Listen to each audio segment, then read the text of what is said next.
Hello everyone, welcome to my channel. আজকে আমি একটা হেয়ার বো বানাবো। বোটা আমি বানিয়েছি, একটা ড্রেস বানিয়েছিলাম সেটা থেকে বেঁচে যাওয়া কাপড়ের টুকরো দিয়ে। যে কাপড়ের টুকরোটা নিয়েছি সেটার সাইজ হলো 27 বাই 13 সেন্টিমিটার। তারপর ফেব্রিকটাকে ফোল্ড করে নিতে হবে। ফোল্ড করার পর সোজা করে একটা সেলাই করে নিতে হবে ফাঁকা দিকটাতে। সেলাই করা হয়ে গেছে। এখন কাপড়টা সোজা করে নেব হাত দিয়ে। তারপর হাত দিয়ে চেপে একটু সমান করে নেব। এরপর কাপড়টা মেপে নিয়ে মাঝখান দিয়ে একটা পয়েন্ট করে ফোল্ড করে নেব। তারপর মেশিনটাকে জিগজ্যাগ প্যাটার্নে রেখে দেব এবং সেটা সুন্দর করে একটা সেলাই করে নেব এবং বোটা সাইডে রেখে দেব। এবার আগেরটার থেকে একটা বড় কাপড় নিয়ে মাঝখান থেকে দু টুকরো করে নেব এবং একটা ফোল্ড করে নিয়ে মাপ করে তেরচা করে কেটে নেব। এবার কাপড়টাতে মাঝখানে একটু গ্যাপ রেখে সেলাই করে নেব।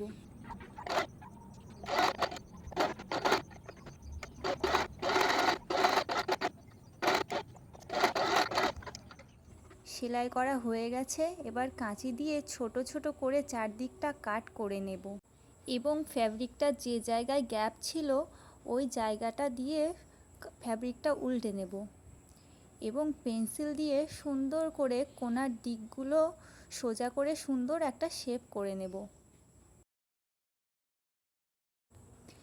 এবার বো দুটো সোজা করে এক জায়গায় রেখে দেব এবং সুচ দিয়ে সুন্দর করে সেলাই করে নেব এবং সুতো দিয়ে টাইট করে বেঁধে নেব যাতে বো দুটো খুলে না যায়।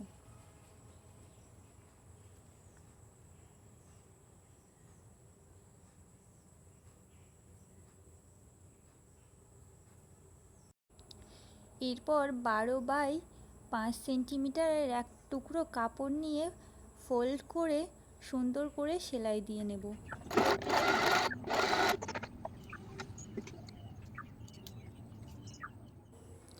এবার একটা ক্লিপ নেব এবং হট গ্লু গান দিয়ে সুন্দর করে অ্যাটাচ করে নেব বোটাতে।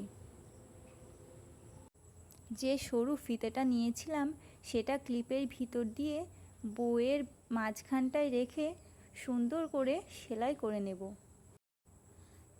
তারপর ফিতের বাড়তি অংশটা কেটে দেব এবং হাত দিয়ে ফিতেটা উল্টে সোজা করে নেব।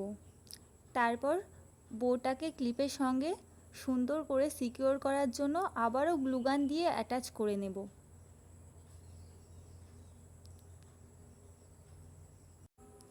ফাইনালি রেডি হয়ে গেল আমাদের সুন্দর কিউট হেয়ার বো। থ্যাংক ইউ সবাইকে ভিডিওটা দেখার জন্য। ভিডিওটা যদি আপনাদের ভালো লেগে থাকে তাহলে দয়া করে চ্যানেলটা সাবস্ক্রাইব করবেন।